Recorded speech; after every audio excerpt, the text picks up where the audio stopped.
சித்தாந்த சரஸ்வதி டாக்கூருடைய கட்டளையினாலதான் ஸ்ரீல பிரபுபாதர் தன்னுடைய முதிர்ந்த வயதுல அமெரிக்காவுக்கு போய் அங்க இந்த கிருஷ்ண பக்தி விஷயங்களை சொல்லி கொடுத்து இன்னைக்கு நான் பார்க்கக்கூடிய இந்த இஸ்கான் அப்படின்ற இவ்வளவு பெரிய ஸ்தாபனத்துக்கு அடிக்கல் நாட்டுது.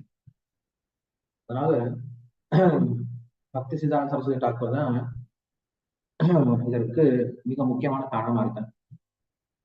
இன்னும் சொல்ல போனோம் அப்படின்னா பக்தி சித்தாந்த சரஸ்வதி டாக்கூருடைய ஆசை அப்படிங்கிறது தனியான ஆசை கிடையாது. சைத்தன்ய மகாபிரபு எதை ஆசைப்பட்டாரோ அதுதான் பக்தி சித்தாந்த சரஸ்வதி டாக்கூர் ஆசைப்பட்டார். ஒரு முறை சைத்தன்ய மகாபிரபு பூரிக்கு போறதுக்கு முன்னாடி அலர்நாத் அப்படின்ற ஒரு கோயில்ல வந்து கீர்த்தனம் பண்ணிட்டு இருக்கார். ரொம்ப விமர்சையான கீர்த்தனம், ரொம்ப ஆனந்தத்துல எல்லாரும் பக்தர்கள் எல்லாருமே அந்த கீர்த்தனத்துல ஆடிட்டு இருக்காங்க. அப்படி அந்த கீர்த்தனத்துல ஈடுபடும் பொழுது அப்ப அங்க நித்யானந்த பிரபு இருக்கார். அவர் சொல்றார், இந்த கீர்த்தனமானது இன்னும் கொஞ்ச காலத்திலேயே உலகம் முழுவதும் எல்லா நகரங்கள்லயும் எல்லா கிராமங்கள்லயும் இந்த கீர்த்தனமானது பரப்பப்படும் அப்படின்ற விஷயம் சொன்னார். ஒவ்வொரு நகரங்கள்லயும் ஒவ்வொரு கிராமங்கள்லயும் மக்கள் என்ன பண்ண போறாங்கன்னா இந்த ஆனந்த பிரேம கீர்த்தனத்தை ஹரே கிருஷ்ண கிருஷ்ண கிருஷ்ண ஹரே ஹரே ஹரே ராம ராம ராம ஹரே ஹரே அப்படின்னு இந்த மந்திரத்தை எல்லாரும் பாடி அமல போறாங்க அப்படிங்கிற விஷயத்த அன்னைக்கு சொன்னார். 500 வருடத்துக்கு முன்னாடி சொன்னார். அதுக்கப்புறம் அதே விஷயத்த பக்தி வினோத் தாக்கூர் சொல்றார். அவர் அவருடைய துறவை குஞ்சம் அப்படின்னு இடத்துல ஜபம் பண்ணிட்டு இருக்காரு. செஞ்சிட்டு இருக்கும் போது அவர் இப்ப நம்ம இருக்கக்கூடிய நவதீபம் நம்முடைய கோவில் இருக்குல்ல, இஸ்கான் டிஓ இருக்கு. ஸோ அந்த சந்திரோதயம் வந்து கோயிலை பார்த்துட்டு அவர் சொன்னாரு, அங்க கோயில்லாம் அப்ப கிடையாது பக்தி வினோத் தாக்கூர் சமயத்தில். அங்க சொன்னார், அந்த இடத்துல ஒரு அற்புத மந்திர் வரப்போகுது, பெரிய கோயில் ஒண்ணு வரப்போகுது. அந்த கோயில்ல எல்லா நாடுகள்ல இருந்தும் மக்கள் வந்து நெற்றியில அழகாக திருமண், அதாவது திலகம் போட்டுக்கிட்டு கழுத்துல கண்டிமாலை அணிந்து தலையில சிக்கை வைத்து எல்லாரும் 2 கையை உயர்த்தி இந்த ஹரே கிருஷ்ண மந்திரத்தை பாட போறாங்க. ரொம்ப காலம், ரொம்ப ரொம்ப வெகு தூரம் கிடையாது அந்த காலம் அப்படின்னு சொன்னார். அந்த பக்தி வினோத் தாக்கூருடைய ஆவலை, அந்த பக்தி வினோத் தாக்கூருடைய விஷயத்தை பூர்த்தி செய்வதற்காக பக்தி சித்தாந்த சரஸ்வதி டாக்கூர் தோன்றினார். அந்த பக்தி சித்தாந்த சரஸ்வதி டாக்கூர் என்ன பண்ணார் அப்படின்னா, குறிப்பா பக்தியை தூய்மையாக கொடுக்க முயற்சி பண்ணார். ஏன்னா அந்த காலத்துல பக்தி அப்படின்னாவே உணர்ச்சி பூர்வமான விஷயம் அப்படின்ற மாதிரி வந்துடுது. குறிப்பா மேற்கு வங்காளத்துல, நார்த் இந்தியால, சவுத் இந்தியால ராமானுஜர், மத்வாச்சாரியா இவங்கெல்லாம் இருந்ததுனால பக்தியை பற்றிய விஷயம் ஓரளவுக்கு தெரிஞ்சிருந்தது. ஆனா நார்த் இந்தியான்னு பார்த்தோம் அப்படின்னா volume is slower then normal. Hare Krishna, நான் பேசுறது எல்லாரும் கிளியரா கேக்குதா இல்ல ரொம்ப லோவா இருக்கா வாய்ஸ்? கேக்குதா? ஓகே. ஸோ அப்ப நம்மளுடைய பக்கத்துல என்ன முடிவு பண்ணிட்டாங்க அப்படின்னா, அன்னைக்கு ராமானுஜர் மத்வர் இருந்ததுனால எல்லாருக்கும் பக்தி அப்படிங்கிற விஷயம் ஓரளவுக்கு தெரிஞ்சிருந்தது. அந்த பக்தி அப்படிங்கிறது ஞானத்தோடு செய்ய வேண்டியது அப்படிங்கிற விஷயம் தெரிஞ்சது. ஆனா மேற்கு வங்காளம் மற்ற மாநிலங்கள்ல பார்த்தோம் அப்படின்னா பக்தி அப்படிங்கிறது உணர்ச்சி பூர்வமான விஷயம், பக்திக்கும் ஞானத்துக்கும் சம்பந்தம் இல்லை. அன்னைக்கு உயர்ந்த பக்தரா யார தெரியுமா சொல்லிட்டு இருந்தாங்க? ராமகிருஷ்ணரையும் விவேகானந்தரையும் தான் உயர்ந்த பக்தரா சொல்லிட்டு இருந்தாங்க. அதற்கு ராமகிருஷ்ண பரமஹம்சர் வேற அவருக்கு பேர் வேற வச்சிருந்தாங்க. அப்ப மக்களுக்கு புரியல, இதை போன்ற போலியான நபர்களை வந்து உயர்ந்த பக்தர்களா நினைச்சிட்டு இருந்தாங்க. காரணம் என்ன அப்படின்னா அவங்களுக்கு ஞானம் இல்லாதனால, இல்ல அந்த ஞானமே கலப்படமா இருந்ததுனால. அன்னைக்கு இருந்த சமயத்துல இந்த ராமகிருஷ்ணா மிஷன், விவேகானந்தா மிஷன் எல்லாம் வந்து ரொம்ப பிரசித்தமா இருந்தது. எல்லாரும் என்ன நினைச்சாங்க அப்படின்னா இவங்கதான் பெரிய பக்தர்கள், இவங்க சொல்லி கொடுக்கறதுதான் பெரிய விஷயம் அப்படின்னு நினைச்சிட்டு இருந்தாங்க. உண்மையில ராமகிருஷ்ணர் அவர் வந்து பெருசா பேசின மாதிரி தெரியல. அவர் எந்த புஸ்தகம் எழுதல, அதிர்ஷ்டவசமா. கொஞ்சம் சவுண்டோட பேசுங்க பிரபு. சவுண்டோட தான் பேசிட்டு இருக்கேன். ஆனா அவர் கீழே வந்த விவேகானந்தர் என்ன பண்ணார் அப்படின்னா, அவரு நிறைய புஸ்தகங்கள் எழுதினார். தன்னுடைய குருன்னு சொல்லக்கூடிய ராமகிருஷ்ண பரமஹம்சருக்கு வந்து கோயில்லாம் கட்ட ஆரம்பிச்சார். எல்லாருக்கும் அவரை பத்தி பிரச்சாரம் பண்ண ஆரம்பிச்சார். ராமகிருஷ்ணா மிஷன் அப்படின்ற ஒரு மிஷன் ஒரு நிறுவனர். அந்த ராமகிருஷ்ணா மிஷன் இப்ப ஏறக்குறைய வந்து ஹாஸ்பிட்டல் கட்டுறது, ஸ்கூல் கட்டுறது, அப்புறம் வந்து ஓல்டேஜ் ஹோம் கட்டுறது, இந்த மாதிரி விஷயங்கள் வந்து மும்முரமா இருந்துட்டு இருக்காங்க. இங்கேயும் அங்க கொஞ்சம் படிச்சுட்டு இருக்காங்க. அப்படியே படிச்சாலுமே கூட அவங்க பக்தி விஷயத்தை படிக்கிற மாதிரி தெரியல. பக்திக்கு புறம்பான விஷயங்கள்லாம் சொல்லி கொடுத்துட்டு இருக்காங்க. குறிப்பா வந்து விவேகானந்தர் சொல்லி சொல்றோம் இல்லையா, அவரு தன்னைத்தானே உயர்ந்த பக்தரா சொல்லிக்கிட்டாரு. அவர் சொன்ன விஷயம், உடம்புல நீங்க ரொம்ப பலம் வாய்ந்தவர்களா இருக்கணும். நீங்க வந்து மாட்டுக்கறி கூட சாப்பிடலாம். ஏன்னா உங்களுக்கு உடம்புல பலம் இருந்தாதான் நீங்க வந்து சரியா உழைக்க முடியும். இந்த இந்தியா வந்து நீங்க வந்து முன்னேற்ற முடியும். அதனால மாமிசம் கண்டிப்பா சாப்பிடுங்க அப்படின்ற விஷயத்த சொன்னாரு. அதுக்கப்புறம் நீங்க ஏன் வந்து பகவத்கீதை படிக்கிறீங்க? அதுக்கு பதிலா போய் ஃபுட்பால் விளையாடுங்க. ஃபுட்பால் விளையாண்டீங்க அப்படின்னா உங்க உடம்பு ரொம்ப ஆரோக்கியமா இருக்கும் அப்படிங்கிற விஷயத்த சொன்னார். நீங்க வீட்டுல துளசி செடி வளர்க்குறீங்க. துளசி செடி வளர்த்தா உங்களுக்கு ஒண்ணும் வரப்போறது கிடையாது. அதுக்கு பதில் வீட்டுல வெண்டைக்காய் செடியோ, கத்திரிக்காய் செடியோ வளங்க. அது உங்களுக்கு சாப்பாடுக்காக உதவிகரமா இருக்கும் அப்படின்ற மாதிரி பல உயர்ந்த தத்துவங்கள் எல்லாத்தையும் விவேகானந்தர் சொல்லி கொடுத்துட்டு இருந்தார். சோ மக்கள் என்ன நினைச்சாங்க அப்படின்னா, இந்த ராமகிருஷ்ணர், விவேகானந்தர் இவங்க சொல்றதுதான் உயர்ந்த பக்தி அப்படிங்கிற விஷயத்த நினைச்சிட்டு இருக்காங்க. இன்னைக்கும் நிறைய பேர் நினைச்சிட்டு இருக்காங்க. அவங்கதான் உயர்ந்த பக்தர்கள். அவங்க சொல்லிக் கொடுக்கறதா உயர்ந்த பக்தி நினைச்சிட்டு இருக்காங்க. அவங்களுக்கு பகவான் சொல்லிக் கொடுத்த, இல்ல வியாசதேவர் சொல்லிக் கொடுத்த, இல்ல ஈவன் ஆதிசங்கரர் சொல்லிக் கொடுத்த பக்தி விஷயங்கள் கூட தெரியாது. ஆதிசங்கரர் கூட அவர் பிரம்மாவார்த்தை பேசினாலுமே அவரு வந்து கிருஷ்ண பக்தியை பத்தி தான் உயர்ந்தா பேசினார். அவர் என்னைக்குமே கிருஷ்ணனுடைய நாமம் தான் சொல்ல சொன்னார். கடைசி காலத்துல அவரு பஜகோவிந்தம் பஜகோவிந்தம் பஜகோவிந்தம் மூடமதேன்னு சொல்லிட்டு போனார். ஆனா அவரை பின்பற்றுறோம் அப்படின்னு சொல்லிட்டு நீங்க இந்த ராமகிருஷ்ணா மிஷினோ இல்ல விவேகானந்த மிஷின் போனீங்க அப்படின்னா அங்க ஆதிசங்கர் கூட இருக்க மாட்டாரு. ஆதிசங்கரே இல்லைன்னா அவங்க எங்க போய் கிருஷ்ணரை வழிபட போறாங்க? அங்க அவங்களுக்கு எந்த விதமான வழிபாடும் கிடையாது. அவங்க ஏதோ தான் தோன்றித்தனமான விஷயங்களை எடுத்துக்கிட்டு அத்வைத்தம் அப்படின்ற பேர்ல அதையும் என்ன பண்றாங்க, கெடுத்து கொடுத்துட்டு இருக்காங்க.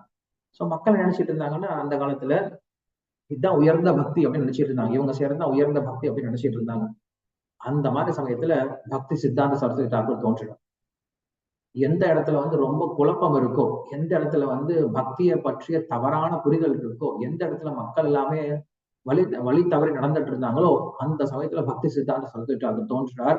தோன்றி அன்னைக்கு சமுதாயத்துல இருந்த பல தவறான கருத்துக்கள் என்ன பண்ணாரு அப்படின்னா அவர் விளக்க ஆரம்பிச்சார். அவருடைய அப்பா யார் அப்படின்னா பக்தி வினோத் தாக்கூர். அவர் தான் முதல்ல இந்த கௌடிய சம்பிரதாயத்தினுடைய விஷயங்களை வந்து என்ன பண்ணாரு அப்படின்னா புஸ்தக வடிவுல நம்மளுக்கு கொடுக்க ஆரம்பிச்சார்.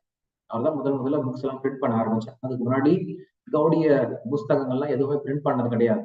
சைத்தன்ய மகாபுருடைய ஃபாலோவர்ஸ், சைத்தன்ய மகாபுருவை பின்பற்றுபவர்களுடைய சித்தாந்தங்கள், அதாவது கோஸ்வாமியினுடைய புஸ்தகங்களும் சைத்தன்ய மகாபுரு பேசின விஷயங்களும் இதெல்லாம் எதுவுமே புஸ்தக வடிவுல கிடையாது. அப்படியே சைத்தன்ய மகாபுருவை பற்றிய விஷயங்கள் எல்லாமே அன்னைக்கு ரொம்ப தவறான வகையில் திரிக்கப்பட்டிருந்தது. சைத்தன்ய மகாபுருவை நாங்க பின்பற்றுறோம் அப்படின்னு சொல்லிட்டு பல நபர்கள் போலியான வகையில் என்ன பண்ணாங்க அப்படின்னா பக்தி செய்யறேன் அப்படின்ற பேர்ல போலியான பக்தியை செஞ்சுட்டு இருந்தாங்க. சோ அதை சுத்தப்படுத்துறதுக்கு தான் முதல்ல பக்தி நோட்டாக்கர் வந்தார். ஏன்னா நம்ம வந்து ஒரு நிலத்துல வந்து விதை விதைச்சு அதுல இருந்து அறுவடை செய்யணும் அப்படின்னா வெறும் விதையை மட்டும் விதைச்சா பத்தாது. முதல்ல என்ன பண்ணும், அந்த நிலத்தை என்ன பண்ணும், முதல்ல சுத்தப்படுத்தணும்.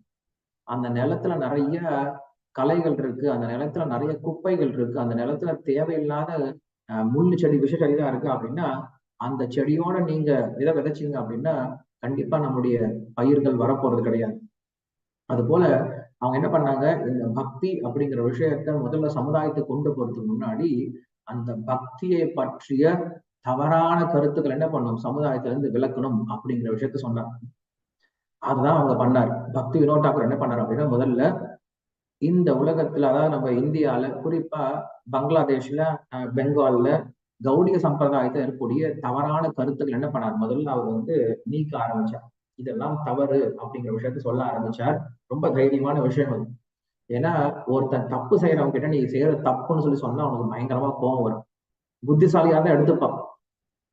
அவன் புத்திசாலியா இருந்தா ஏன் தப்பு பண்றான் இல்லையா? முதல் விஷயமே அவன் முட்டாளா இருக்கான். சோ முட்டாள் கிட்ட நீங்க போய் தப்புன்னு சொன்னீங்க அப்படின்னா கண்டிப்பா அவனுக்கு கோவம் தான் வரும். அப்ப ஏன் அவர் சொல்றாரு, முட்டாளுக்கு கோவம் வருமே அவன் ஏன் சொல்றாரு அப்படின்னா, குறைஞ்சபட்சம் மற்ற சாதாரண மக்கள் அந்த முட்டாள்தனத்தை எடுத்துக்கூடாது இல்லையா? ஏன்னா நம்ம சொல்லல அப்படின்னா மக்களுக்கு தெரிய போறதே கிடையாது. இது தப்பு அப்படின்னு நம்ம சொல்லல அப்படின்னா மக்கள் இதுதான் சரி அப்படின்னு நிறைய பேர் தன்னுடைய பக்தி இதுதான் பக்தி அப்படின்னு நினைச்சு வாழ்ந்துட்டு இருப்பாங்க. ஸ்ரீல பிரபுபாதரும் அதான் பண்ணாரு, பக்தி வினோத் தாக்கூர் அதான் பண்ணாரு, பக்தி சித்தாந்த சரஸ்வதி தாக்கூர் அதான் சொன்னார். நாம தெளிவா சொல்ல அப்படின்னா சாய் பாபா, சாய்ராம் இல்லையா, இவங்க எல்லாரும் கிருஷ்ண அவதாரம் கிடையாது. இவர்கள் எந்த விதமான அவதாரமும் கிடையாது. அவர்கள் நம்மளை போன்ற ஒரு சாதாரண ஜீவாத்மாக்கள் தான் அப்படிங்கிற விஷயம் நம்ம சொல்ல அப்படின்னா மக்கள் கிட்ட, மக்களுக்கு கண்டிப்பா புரிய போறதே கிடையாது. மக்கள் என்ன நினைச்சிட்டு இருப்பாங்க, இவர்களும் கடவுள் தான் அப்படின்ற எண்ணத்துல வழிபட்டு இருப்பாங்க. அப்படி வழிபட்டாங்க அப்படின்னா அதை விட அபராதம் வேற எதுவுமே கிடையாது. ஒரு சாதாரண மனிதனை கடவுளுக்கு சமமாக வழிபட ஆரம்பிச்சோம் அப்படின்னா அதை விட ஒரு அபத்தமான விஷயம் எதுவும் கிடையாது. அதை விட ஒரு அபராதம் எதுவுமே கிடையாது. கண்டிப்பா சாதாரண மனிதர்கள் நம்ம எல்லாருக்கும் மரியாதை கொடுக்கணும். ஆனா யாரையும் கடவுளா நம்ம நினைச்சு வழிபடுறது கிடையாது. ஏன், கடவுள் அப்படின்றது வேற, பகவான் அப்படின்றது வேற, மனிதர்கள் அப்படிங்கிறது வேற. என்னைக்குமே சாதாரண ஆத்மாக்கள் பகவான் ஆக முடியாது. இதை நம்ம சொல்லிக் கொடுக்கணும். பக்தர்களுக்கு ஒவ்வொரு விஷயமும் சொல்லிக் கொடுக்க வேண்டியதா இருக்கு. சொல்லிக் கொடுக்கல அப்படின்னா பக்தர்களுக்கே நிறைய விஷயங்கள் புரியாது. அப்ப அன்னைக்கு பக்தி வினோத் தாக்கூர் இதான் பண்ணாரு. அவர் செஞ்சுட்டு அவர் சொன்னார், கிருஷ்ணர் கிட்ட வேண்டினார், கிருஷ்ணா எனக்கு இவ்வளவு சக்தி கிடையாது உலகத்தை முழுவதையும் மாற்றுவதற்கு. எனக்கு ஒரு நல்ல சக்தி வாய்ந்த மகனை கொடுங்க. அந்த மகன் எப்படி இருக்கணும் அப்படின்னா என்னுடைய எண்ணத்தை பூர்த்தி செய்யக்கூடியவனாக இருக்கணும் அப்படின்னு சொல்லி வேண்டார். சோ அந்த சமயத்துலதான் பக்தி சித்தாந்த சரஸ்வதி தாக்கூர் தோன்றார். அவர் தோன்றிய உடனே அவர் என்ன பண்றார், நல்ல சாஸ்திரங்கள்லாம் கற்றுக்கொள்றார். அதுக்கப்புறம் சாஸ்திரத்துல இருக்கக்கூடிய உண்மைகளை என்ன பண்ணாரு, வெளில மக்களுக்கு சொல்ல ஆரம்பிச்சார். பக்தி சித்தாந்த சரஸ்வதி தாக்கூர் நிறைய விஷயங்களை சொல்லி கொடுத்திருக்கார். பக்தியினுடைய உண்மை தன்மையை நிலைநாட்டியிருக்கார். ஆனா நாம் தெரிஞ்சுக்க வேண்டிய, இன்றைய சூழ்நிலையில நாம் புரிஞ்சுக்க வேண்டிய மிக முக்கியமான விஷயம் இது நாம் தெரிஞ்சுக்கிட்டா மட்டும் பத்தாது, இதை மற்றவங்களுக்கும் சொல்லி கொடுக்கணும். என்ன விஷயம் அப்படின்னா, இன்னைக்கு நம்முடைய தமிழ்நாட்டுல திராவிட முன்னேற்ற கழகங்கள் இல்ல தீகா இவங்க என்ன பண்ணிட்டு இருக்காங்க அப்படின்னு அவங்க சொல்லிட்டு இருக்காங்க, அனைத்து ஜாதியினரும் அர்ச்சகராக வேண்டும், எல்லா ஜாதியிலும் என்ன பண்ணணும், போய் பூஜை பண்ணணும் அப்படிங்கிற விஷயத்த அவங்க என்ன பண்றாங்க, வலியுறுத்தி பேசிட்டு இருக்காங்க. இதுதான் சமுதாய நீதி, சமூக நீதி அப்படின்ற விஷயத்த பேசிட்டு இருக்காங்க. அவங்க அகங்காரத்துல பேசிட்டு இருக்காங்க. ஏன் நீ பண்ணும்போது நான் பண்ணக்கூடாதா அப்படின்னு சொல்லிட்டு அவங்க அகங்காரத்துல பேசிட்டு இருக்காங்க. ஆனா இதே விஷயத்த பக்தி சித்தாந்த சரஸ்வதி தாக்கூர் ஏற்கனவே இந்த சமுதாய புரட்சிய பக்தியோட செஞ்சிட்டார். அவர் அகங்காரத்தோடு செய்யல. அவர் சொன்ன விஷயம், அவர் செஞ்ச மிக முக்கியமான ஒரு பெரிய புரட்சிகரமான விஷயம் என்ன அப்படின்னா, எல்லா ஜாதியா இருந்தாலும் சரி, நீங்க எந்த ஜாதியா இருந்தாலும் சரி, எந்த இனமா இருந்தாலும் சரி, எந்த மதமா இருந்தாலும் சரி, இல்ல எந்த நிறமா இருந்தாலும் சரி, அதனால ஒண்ணும் கிடையாது. நீங்க எப்ப வைஷ்ணவன் ஆயிட்டீங்களோ, எப்ப விஷ்ணு பக்தன் ஆயிட்டீங்களோ, எப்ப பகவானுக்காக உங்க வாழ்க்கையை அர்ப்பணிச்சிட்டீங்களோ, அப்ப நீங்க பிராமணனை விட உயர்ந்த தளத்துக்கு போயிடுறீங்க. அதனால பிராமணர்கள் செய்யக்கூடிய எல்லா விதமான காரியத்தையும் நீங்க செய்ய முடியும் அப்படிங்கிற விஷயத்த முதல்ல இந்த சமுதாயத்துல அப்படிப்பட்ட புரட்சிகரமான ஒரு விஷயத்தை கொண்டு வந்தது பக்தி சித்தாந்த சரஸ்வதி தாக்கூர் தான். இதெல்லாம் இன்னைக்கு தமிழ்நாட்டுல யாருக்கும் பெருசா தெரியறது கிடையாது. அவங்க நினைச்சிட்டு இருக்காங்க, இந்த பெரியார் தான் சமுதாயத்துக்கு புரட்சி செஞ்சு சமுதாயத்தை மாற்றினார், இல்ல எங்களுடைய தீகா கழகம் இது பண்ணிட்டு இருக்கு, இல்ல இந்த இந்த இந்த அரசியல் கட்சி தான் இதை பண்ணிட்டு இருக்கு அப்படின்னு சொல்லிட்டு அவங்க நினைச்சிட்டு இருக்காங்க. நாங்க தான் என்ன பண்ணிட்டு இருக்கோம், சமுதாய நீதியை கொண்டு வரோம், சமுதாயத்துல சமத்துவத்தை கொண்டு வரோம், சமுதாய முன்னேற்றம் கொண்டு வரோம் அப்படின்ற விஷயத்த சொல்லி கொடுத்துட்டு இருக்காங்க. அவங்க உண்மையில ஆன்மீகம் அப்படிங்கிற விஷயத்த மாற்றிட்டு அதுல நாங்களும் வரணும், அவ்வளவுதான். அங்க கடவுள் இருக்கார் இல்ல அப்படிங்கிற ரெண்டாவது விஷயம், அது பக்தி இருக்கு இல்லைன்றது ரெண்டாவது விஷயம். நானும் வரணும், எனக்கு சம உரிமை இருக்கு அப்படின்னு நினைக்கிறாங்க. அவங்க அகங்காரத்தினுடைய அடிப்படையில் என்ன பண்றாங்க, அந்த புரட்சிகரமான விஷயங்களை செய்ய முயற்சி பண்றாங்க. ஆனா பக்தி சித்தாந்த சரஸ்வதி தாக்கூர் என்ன பண்ணாருன்னா, இந்த விஷயத்தை பக்தியினால கொண்டு வந்தார், பக்தி அடிப்படையா கொண்டு வந்தார். பக்திக்கு எந்த விதமான இனமோ மதமோ மொழியோ ஜாதியோ தடை கிடையாது. யாராக இருந்தாலும் என்ன பண்ணலாம், ஒருவன் பக்தி செய்யலாம். அந்த பக்தியினால அவன் எல்லா விதமான வர்ணங்களையும் என்ன பண்ணலாம், தாண்டி போயிடலாம்னு சொல்லி சொன்னார். ஒருவன் வைஷ்ணவன் ஆகிட்டான் அப்படின்னா, ஒருவன் விஷ்ணுவை பின்பற்ற ஆரம்பிச்சிட்டான், ஒருவன் விஷ்ணு பக்தன் ஆகிட்டான் அப்படின்னா அவன் பிராமணனை காட்டிலும் உயர்ந்த ஸ்தலத்துக்கு போயிடுறான் அப்படிங்கிற விஷயத்த சொல்றான். ஏன்னா பிராமணன் அப்படிங்கிறதும் இந்த உடல் சார்ந்த அடையாளம் தான். இந்த உடல் அடையாளத்தை காட்டில் உயர்ந்த அடையாளம் என்ன இருக்கு அப்படின்னா ஆத்ம அடையாளம் தான். அப்ப எப்ப ஒருவன் வந்து வைஷ்ணவன் ஆயிட்டானோ அவன் கண்டிப்பா பிராமணனுக்கு உண்டான அடையாளங்கள் அவனும் போட்டுக்கலாம். உதாரணத்துக்கு பூணூல் போட்டுக்கிறது. அந்த காலத்துல என்ன பண்ணாங்க அப்படின்னா பிராமணர்களுக்கு, சத்திரிய குலத்துல இருக்கவங்களுக்கு, வைஷ்ய குலத்துல இருக்கவங்களுக்கு பூணூல் கொடுத்தாங்க. சூத்திர குலத்துக்கு பூணூல் கொடுக்கறது கிடையாது. அப்படியே பூணூல் கொடுத்தாலும் பிராமணர்களுக்கு ஒரு சில காயத்ரி மந்திரம் சொல்லிக் கொடுப்பாங்க. அதுல குறைச்சி சத்திரியர்கள் சொல்லுவாங்க, அதுலயும் குறைச்சி வைஷ்யர்கள் சொல்லிக் கொடுப்பாங்க. எல்லா மதத்தையும் எல்லாரும் சொல்லிக் கொடுக்க மாட்டாங்க. அன்னைக்கு அந்த மாதிரி ஒரு கட்டுக்கோப்பான ஒரு சூழ்நிலை இருந்தது. காரணம் என்ன அப்படின்னா அன்னைக்கு சமுதாயம் எல்லாமே அந்தந்த பிரிவுகள் அப்படி அவங்களுக்கு தெரிஞ்சது. பிராமணர்கள் அப்படின்னா அவங்க இப்படிதான் இருப்பாங்க, இந்த குணங்களோடு இருப்பாங்க, அவங்களுடைய கடமைகள் இதுதான், அவங்க இப்படிப்பட்ட விஷயங்களை செய்வாங்க அப்படின்னு நம்மளுக்கு நல்லா தெரியும். சத்திரிகள் அவங்க இப்படிதான் இருப்பாங்க, அவங்களுடைய குணம் இப்படிதான் இருக்கும் அப்படின்னு நமக்கு நல்லா தெரியும். அன்னைக்கு எல்லா வர்ணங்களும் வந்து பிரிஞ்சு இருந்தது, கட்டுக்கோப்பா இருந்தது. நம்மளுக்கு எல்லாரும் தெரிஞ்சது, இவங்க இப்படிப்பட்டவங்களா இருப்பாங்க, இப்படிதான் இருக்கணும், இவங்களுக்கு இது கொடுக்கலாம் அப்படின்னு தெரிஞ்சது. ஆனா கலியுகத்துல குறிப்பா கடந்த ஒரு 200-300 வருடங்களாக பார்த்தோம் அப்படின்னா எல்லா வர்ணங்களும் கலந்து போயிடுச்சு. இனிமேல இவங்க இப்படிப்பட்ட வர்ணத்தை சேர்ந்தவர்கள் அப்படின்னு சொல்லி பிரயோஜனமே கிடையாது. ஏன்னா எல்லா வர்ணமும் எல்லா வர்ணத்தோட கலந்ததுனால இன்னைக்கு க்ஷத்திரியர்கள் க்ஷத்திரிகளை போல கிடையாது, வைஷ்யர்கள் வைஷ்யர்களை போல கிடையாது, பிராமணர்கள் பிராமணர்களை போல கிடையாது, சூத்திரர்கள் சூத்திரர்கள் போல கிடையாது. எல்லாரும் பலவிதமான குணங்களோட இன்னைக்கு சூத்திர குடும்பத்திலேயே பிறந்து பிராமணனோட குணத்தோட இருக்கலாம், இல்ல பிராமண குலத்திலேயே பிறந்து அவனுக்கு வைஷ்யனுடைய குணம் இருக்கலாம். இப்படி குணங்கள்லாம் மாறி போயிடுது. அப்ப நம்ம சொல்ல முடியாது இவருக்கு தான் இது கொடுக்கணும், இவருக்கு இது கொடுக்க முடியாதுன்னு சொல்ல முடியாது. அப்ப என்ன பண்ணிட்டாங்க அப்படின்னா இப்ப பிறப்பு அப்படிங்கிற அடிப்படையை விட்டுட்டு தகுதி அப்படிங்கிற அடிப்படையை பார்த்து கொடுக்க ஆரம்பிச்சிட்டாங்க. சோ அதை குறிப்பா கொண்டு வந்தது பக்தி சித்தாந்த சரஸ்வதி தாக்கூர் தான். அவர் என்ன பண்ணாரு, ஃபர்ஸ்ட் சமுதாயத்துல உனக்கு தகுதி இருக்கா, உனக்கு என்ன தகுதி இருக்கு, ஒருவன் வைஷ்ணவன் ஆகிட்டான் அப்படின்னா அவனுக்கு பிராமணனை விட உயர்ந்த தகுதி கிடைச்சிருது. ஏன்னா அவனுக்கு சாஸ்திரம் தான் சொல்லுது, யார் ஒருவன் விஷ்ணு பக்தனா மாறிட்டானோ அவன் நாயை தின்னக்கூடிய குலத்துல சண்டால குலத்துல பிறந்தாலுமே கூட ஒருவன் விஷ்ணு பக்தன் ஆயிட்டான் அப்படின்னா அவன் பிராமணனை காட்டிலும் உயர்ந்த தளத்துக்கு போயிட்டான். அவன் எல்லா விதமான யஜ்யத்தையும் செய்ய முடியும், எல்லா விதமான வேதங்களையும் படிக்க முடியும், இல்ல எல்லா தான தவங்களையும் அவன் என்ன பண்ண முடியும், செஞ்சு முடிச்சுட்டான் அப்படின்ற விஷயம் சொல்லுது சாஸ்திரம். சோ அதனால இந்த ஒரு விஷயத்தை, எந்த ஒரு விஷயத்தை எல்லாருக்கும் உயர்ந்த ஸ்தானத்துக்கு போறதுக்கு தகுதி இருக்கு, எல்லாரும் பகவானுக்கு பூஜை செய்ய முடியும். இன்னைக்கு சொல்றாங்களே ரொம்ப கொச்சை என்ன பண்ணிட்டாங்க, எல்லாரும் பூஜை பண்ணணும், எல்லாரும் பூஜை பண்ணணும் அப்படின்னா அதற்குண்டான தகுதி வேணும் இல்லையாப்பா. தகுதி அப்படின்னா வெறும் வாயில மந்திரம் சொல்றது தகுதி கிடையாது, உள்ள குணத்துல தகுதி இருக்கணும், அவனுடைய நடத்தையில தகுதி இருக்கணும். அந்த குணம் மாறல, நடத்தை மாறல அப்படின்னா அவனுக்கு பக்தி இல்லை அப்படின்னா வெறும் மந்திரத்தை சொல்லி பூஜை பண்றது கிடையாது. பூஜை அப்படிங்கிறது வெறும் மந்திர உச்சாரணம் கிடையாது.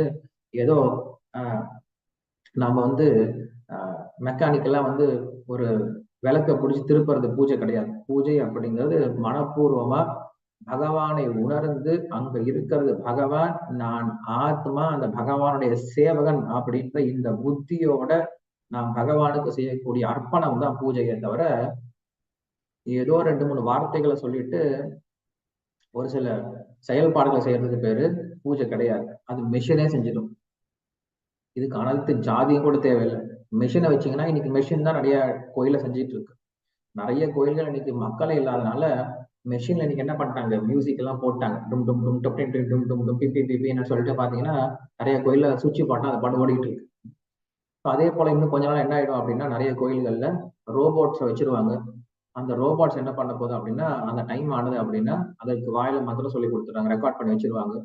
கையில ஒரு விலை கொடுத்துட்டாங்கன்னா அந்த விலைக்கு என்ன பண்ண போகுது, ரோபோட் இப்படி விலை காட்டும். இதுக்கு பேர் பூஜையே கிடையாது, இதுல கோயிலே தேவையில்லை.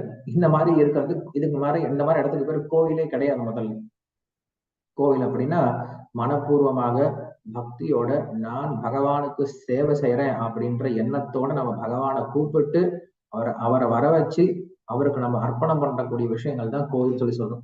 அதே போல வரக்கூடிய மக்களுக்கு பகவானுடைய தரிசனத்தை காட்டிட்டு அந்த பகவானுடைய குணங்கள் எப்படிப்பட்டது, அந்த பகவானை நம்ம எப்படி வழிபடணும் அப்படின்ற ஞானத்தை கொடுக்குற இடம் தான் கோவில். அந்த விஷயம் நடக்கல அப்படின்னா அதுக்கு பேர் கோவிலே கிடையாது. ஸோ அதனால பக்தி சித்தாந்த சரஸ்வதி தாக்கூர் செஞ்ச மிக முக்கியமான மிக உயர்ந்த பெரிய புரட்சி, யாருமே யோசிக்க முடியாத அளவுக்கு செஞ்ச பெரிய புரட்சி என்ன அப்படின்னா, ஒருவன் தாழ்ந்த குலத்துல பிறந்தாலும் அவனுக்கும் பிராமணனாகக்கூடிய தகுதி இருக்கு, அவனும் பூணல் போட்டுக்கலாம், அவனும் என்ன பண்ணலாம், பூஜை பண்ணலாம், அவனும் யாகம் பண்ணலாம் அப்படின்ற விஷயத்த சொன்னார், செஞ்சும் காட்டினார். அன்னைக்கு இதனால அவருக்கு உயிருக்கே ஆபத்து வந்தது. அங்க இருக்கக்கூடிய ஜாதி பிராமணர்கள்லாம் இதுக்கு எதிர்ப்பு தெரிவிச்சாங்க. பக்தி சித்தாந்த சரஸ்வதி தாக்கூரை கொல்வதற்கு எவ்வளவு முயற்சி செஞ்சாங்க. அவர் தப்பி ஓடி நிறைய நாள் மறைஞ்சுதான் வாழ்ந்துட்டு இருந்தார், இந்த ஜாதி பிராமணர்களுக்கு இருந்து தப்பி போறதுக்காக. அதுக்கப்புறம் நீங்க புரிஞ்சுக்கிட்டாங்க. சோ இந்த இந்த ஒரு ப்ராசஸ், இந்த தாட் ப்ராசஸ் இருக்கு இல்லையா, இந்த ஒரு யோசனை இருக்குல்ல, எல்லாருக்கும் தகுதி இருக்கு பகவானை வழிபடுவதற்கு. உங்களுக்கு தகுதி வளர்த்துட்டீங்க அப்படின்னா நீங்களும் என்ன பண்ணலாம், பிராமணர் ஆகலாம். இந்த பிராமண தீட்சை அப்படின்ட்டு இந்த இஸ்கான்ல இப்ப நம்ம சொல்றோம் இல்லையா, இந்த பிராமண தீட்சை அப்படிங்கிறத பக்தி சித்தாந்த சரஸ்வதி தாக்கூர் டைம்ல இதுதான் தீட்சைன்னு சொல்லுவாங்க.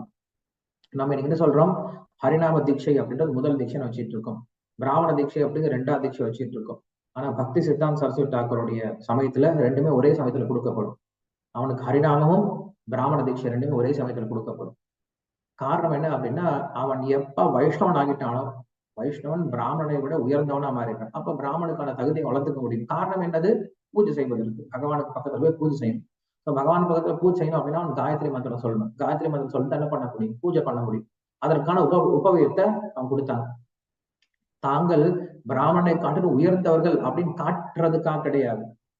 வைஷ்ணவன் என்னைக்குமே தான் இவர்களை விட உயர்ந்தவன் அப்படின்னு காட்டுவதற்காக எந்த செயலும் செய்ய மாட்டான். ஏன்னா வைஷ்ணவன் எப்ப என்ன நினைக்கிறான் அப்படின்னா, நான் இருக்கிறதுலே ரொம்ப தாழ்ந்த உயிரினம் அப்படின்னு நினைக்கிறான்.